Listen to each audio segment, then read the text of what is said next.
welcome to another episode of Good Vet Life, and I am your host, Sherri Richards, and today I have a very fascinating, multifaceted guest, Rob Wegener from Wegener Farms. And before we jump in, I just want to remind you to check out goodvetlife.com, see our latest issue, which is full of all things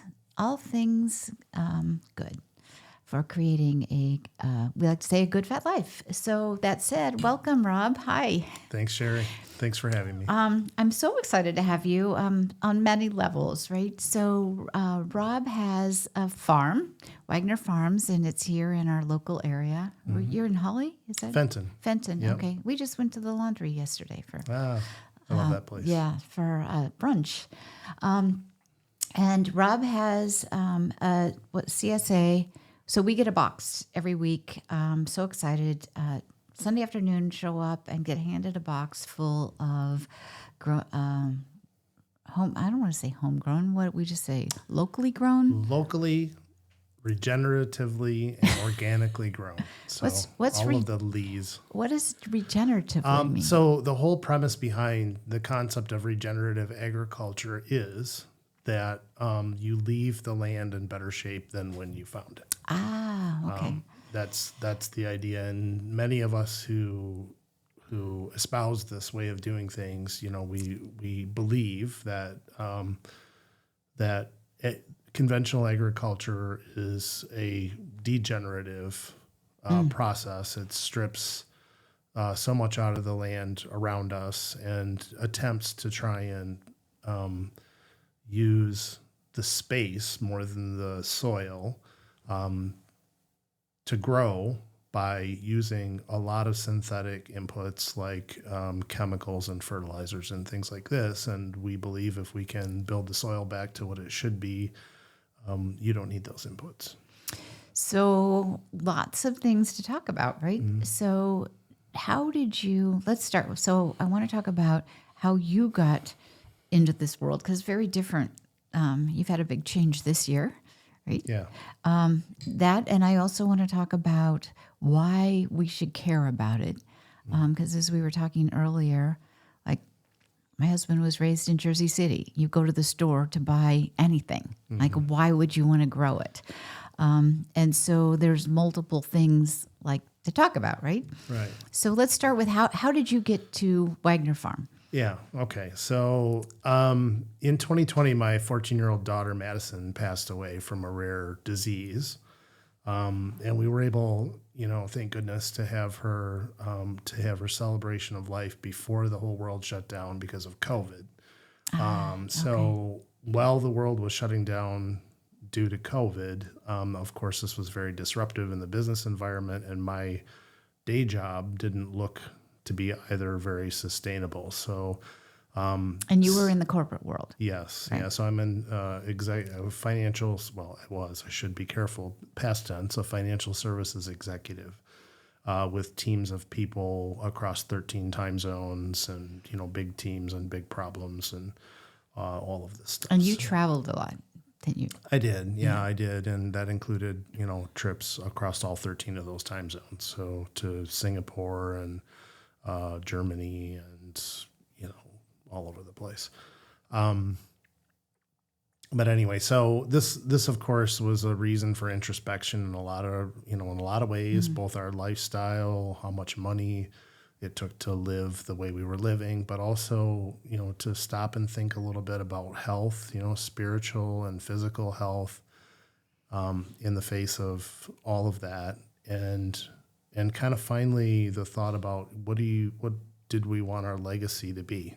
Was it, I helped people, drive cars they didn't need and couldn't afford, or was it something else? So I stumbled upon a couple of sources, including J.M. Fortier, who's a farmer in northern Canada, who's actually pioneered the application of this European-style market gardening approach to do very intensive farming on a small space and make a living at it.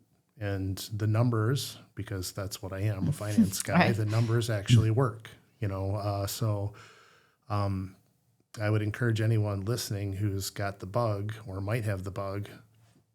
This can work, and you can make a living. JM raised a family with 2 kids and a wife and took a vacation every year, and he farmed on about 1.5 acres with no employees. He and his wife did everything. So he's moved on to bigger things. He's found a benefactor that's funding now a lot of research about how JM can scale some of these techniques to much bigger production volumes and things of this nature. But, I found him. I found Connor Crickmore at Never Sink Farms in New York and a few others.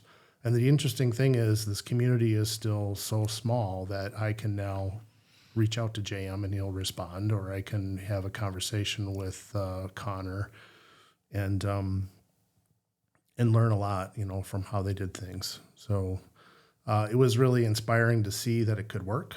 And we started shopping for a farm shortly thereafter locally here, and found the piece of property that we're on right now, which is about 18 acres, rolling hills, ponds, lots of woods, lots of animals, and about an acre and a half, ironically enough, of flat area that we could farm. So we started with really nothing in terms of infrastructure and built out the property now to, we're now growing under 5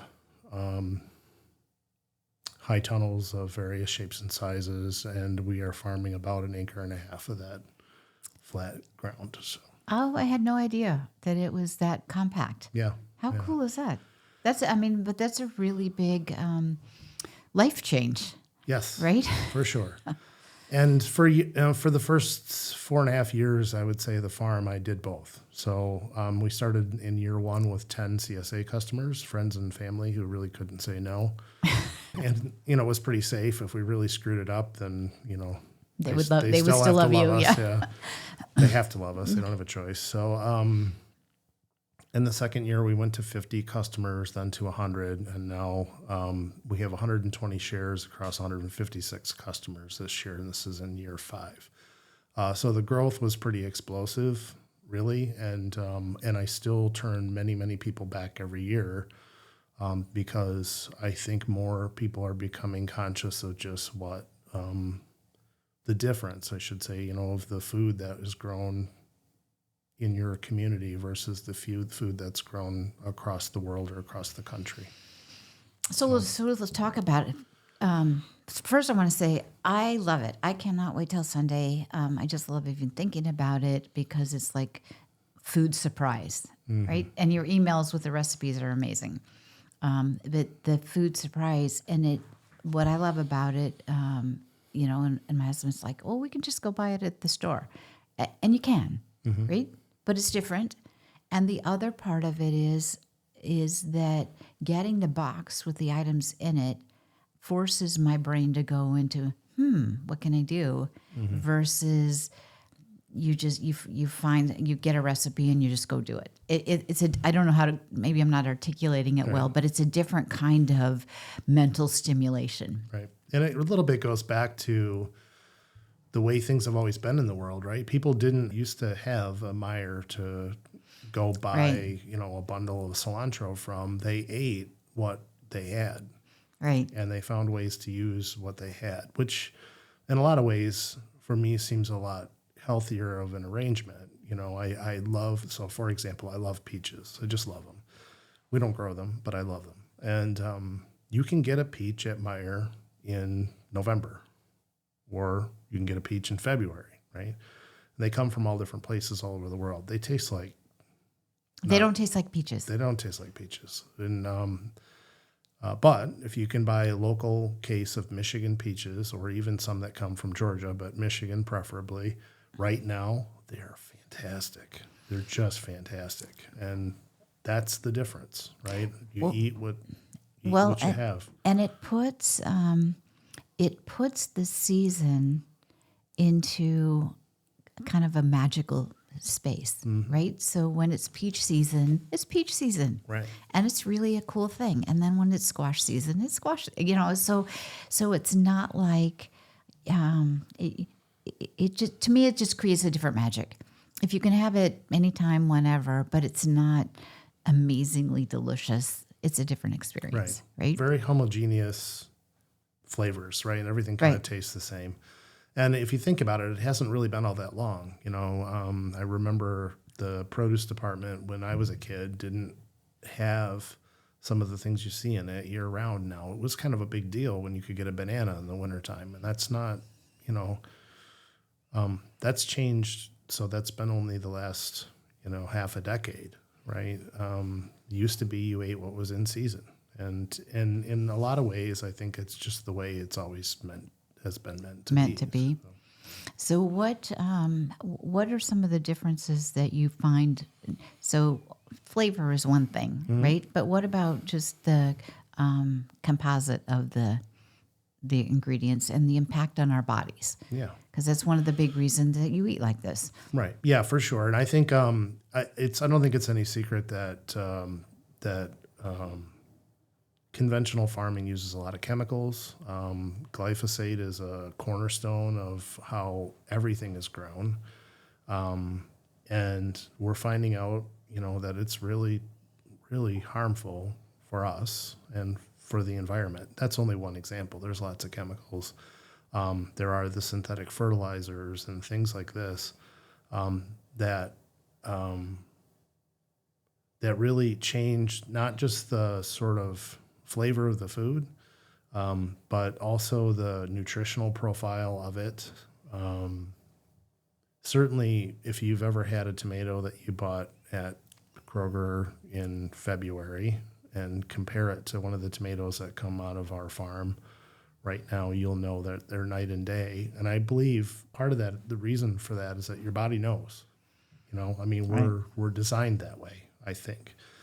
I don't have any scientific evidence that the particular produce on our farm is more nutrient dense, but there have been studies about organically grown produce being just more nutritionally dense. And if you think about it, it makes sense because in our organic system, the plants are fed by the soil biology. So we do add things, natural and organic things like compost and things like this to the soil, but we're not feeding the plants. We're feeding the soil biology, right. And the soil biology is feeding the plants. In conventional farming, it's, the stuff they're using feeds the plants directly. There's no way they can give those plants, the same nutrients that come from the soil biology. And there is sort of growing evidence that there's a symbiosis in that soil biology. If you've interested in getting a little wonky about it, the soil food web that actually talks about the symbiosis between the bugs and the funguses and everything else that grows in the soil. It's more than just magnesium and calcium and nitrogen. It's also, I think, things we don't understand yet. There's, and I don't remember the name of it. There's a book I recently got. The weeds in my yard they had massive conventions this year. Mm-hmm. And at first I was like, what the heck? And then as I've spent more time out in the yard with weeds, I've gotten more interested in how my yard's evolving, right? Mm-hmm. And the bugs and the it's been fascinating, actually. I mean, I feel kind of like the universe said to me, it's like, oh, you need to spend more time out in nature. Mm-hmm. So we're going to create this playground for you. But so I've been reading more about soil. And this one book I just started reading, it's a PhD in soil. And anyway, they were saying that you really kind of need to go down 5 feet to get the soil profile and all the stuff in it. And like I said, I just started that this weekend, and it's fascinating because it is so darn alive, right? And there's so much there. And I told you before we started that I was raised on a farm, and when I go see my dad, we go look at cow pies because that to him is... it just tells the story, right? It just tells the story that the ecosystem of the farm is healthy. Yeah. And there's something really magic about it. And it is. And the more you kind of understand, the more it's kind of like the human body. It's more awe-inspiring than just because it all works so well together. So, but you've had, it's been hot this summer, really, really hot. It has. And then, and I don't know about how the bugs have been, but I know some of your crops have been impacted by nature. And so how does that all work for you? Yeah. So, I told somebody last week, it's like going to war with a spoon instead of a gun when you're doing the organic farming thing, right? Because you've really got to think in integrated terms. There's no straightforward solution for many of these things, whereas a conventional farmer just zaps it with chemicals.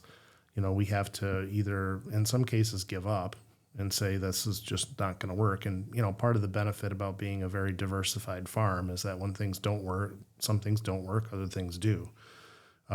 So, you'll notice you haven't gotten any eggplants in your boxes this year, right?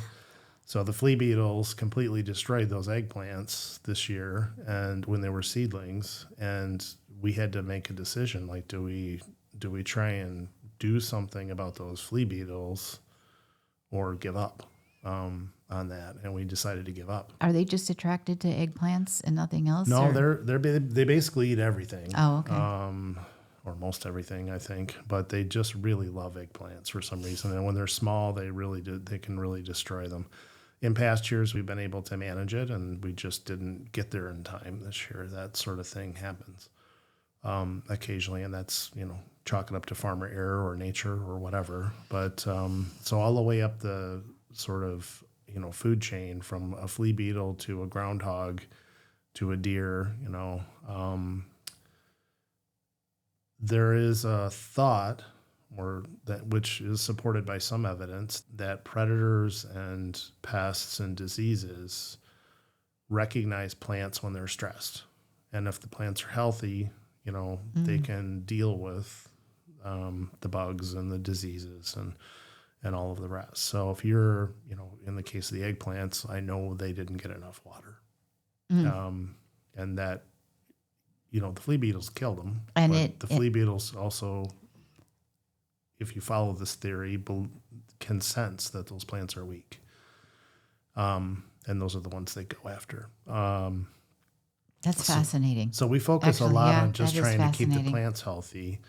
And we do use we do use our spoons. We do have a few spoons. Like, we use an extract of a chrysanthemum flower called pyganic, which it's natural and it's allowed in the organic system and the National Organic Program. So we do use some of this. It will kill bugs if they contact the bugs. It has zero residual, so it's not, it doesn't hang out. It doesn't stick around. It's used and gone. We use some biological controls. This is what I mean by an integrated system. We use some biological controls as well. Like, there's a product called BT, which is actually a bacteria that makes caterpillars sick. And so you can make the caterpillars sick, and the caterpillars can't digest their food and they die. So it doesn't. It sounds cruel in a way, but it's part of the deal. It's part of the process, right? And these things are last ditch efforts. Right. Like, you'll see. For the first half of the season, our farm is almost everything on it is covered with insect netting, and we do all kinds of other things to try and exclude crop rotation, things like this, to try and exclude the sort of beginning of the infestation. Again, trying to keep the plants healthy, trying to use resistant varieties, those sorts of things, so that we don't even have to go to this, last resort. But as you're talking, I'm thinking it's really like taking care of your body, right? Is that if you take, and that's why we eat good food and we move and we do all those things, and that's, the foundation of Good Fat Life, is that if you take really good care of your body, stuff's still going to happen, right? But you're stronger and better able to weather it, right, if you're in a good shape. I mean, if you do the water the eggplants, if you will. Right. But sometimes you need that penicillin or whatever it is. Sometimes you just do. Right. And that's part of it. Right. Intervention. Yeah. Yeah. So the good news is that if we kill all the eggplants this year, we could plant some more next year. Well, right? Unlike the human body where you only get one. But I do think the integrated, it's a complicated thing. And if you ever read the National Organic Program, the standard about what it takes to be organic according to the government and according to the FDA, it's amazingly complicated, right? And there's a reason for that. And you have a ton of paperwork that you have to keep track of, don't you? Yeah, we do. We actually, when the inspector rolls around, what they want to see is a demonstrated documentation that shows everything we do from the moment we plant the moment we buy the seed to the moment we sell the product. So, bought the seeds from here, seeded them on this day in these trays, transplanted them from these trays to this spot in the farm, harvested this many of them on this day, sold them to this person. So that kind of detail that we have to keep track of on everything we grow and anything that's happened along the way. So if we do use a product like I mentioned, has to be noted, and as part of our organic management system,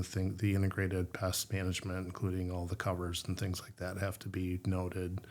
Yeah, so it's an insane amount of documentation. It's, we briefly this year, and I think you remember the communication, we sent out a little poll to our customers and just said what would happen if we stopped certifying, because it's expensive, both in the time it takes. Also, we pay. You pay the certifier for their services, and then you pay the inspector for their services, and it's not cheap. But if you think about as Joe average consumer who isn't going to come and visit the farm and look at what you do, how could they trust that you're doing what you say you do? And really that's what it boils down to. As we do all this and we pay the money because we think it's important when it comes to how people can trust that we're doing what we say we do. Doing what you say. That's interesting. It's the world we live in. Yeah. Right? So if somebody wants to kind of like, I always share my experience with my box with my friends and colleagues, right? But not all of them have that, Wegener farms in their area. So if somebody wants to start shifting to what would you suggest that they do? Where do they start? Well, there's actually a fantastic website, I guess, Local Harvest, localharvest.org or localharvest.com. Now I don't remember, but it lists all kinds of local farms. So I would say start no matter what with somebody local, because if it's local, it didn't get put on a truck. Even if they're not certified organic, at least you take the step, that your tomatoes weren't harvested green in Mexico and put on a truck and trucked across the country. And you can get a lot of information from Local Harvest in terms of local growers all over the country, and in terms of how they grow. So the USDA organic certification is a tough certification to get. There are many other certifications, including one called Naturally Grown, which is a certification that's geared rather more towards market gardeners instead of a generic kind of thing like the USDA certification is. I don't want to say it's less hard to get because I've never gotten it. Maybe it's the same, but you can find with a little bit of research local farms that are doing things the right way, that way, for sure. So good. So you would suggest people start there? Yes. Okay. Yeah, for sure. And your local farm stands aren't a bad place either. I mean, you'll be able to taste how a farmer's doing it. Oh yeah. I'm like I said, I'm heading to Oregon this week for a class reunion and to see my parents. But just the air, when I smell the air, if I'm up in the morning, I can taste strawberries. Yeah. Because we had to go pick strawberries and beans and, when we were kids. And there's just a taste to it. a smell and a taste that you don't get anywhere else. For sure. And so it's always a treat to have Oregon strawberries, Right. right? That are plucked off the plant. Yeah. So, well, on that happy note, I would like to thank you so much for being here. And you've given me like a list of books and places to check. I'm excited to do that. And before we go, I just want to do a shout out to Hands on Health Chiropractic, who, like I said, they keep me feeling good and ready to kind of face the whatever worms or whatever come up. But Dr. Rushford wrote a beautiful article in this last edition of the magazine, and it really was about that, about how important it is to do all those things just to keep yourself healthy, so when things do happen, you can weather them. And Hands on Health is just part of my self-care, and they are amazing. You walk in, you can feel great walking in, but you feel even greater walking out. So thank you for that. So thank you again to Rob Wegener for being here and sharing your story. It's so inspirational, and I love that you were so intentional about it. Thanks for having me, Sherri. You really were intentional, and it's inspiring. So thank you. Thank you so much. So go out and live your good vet life.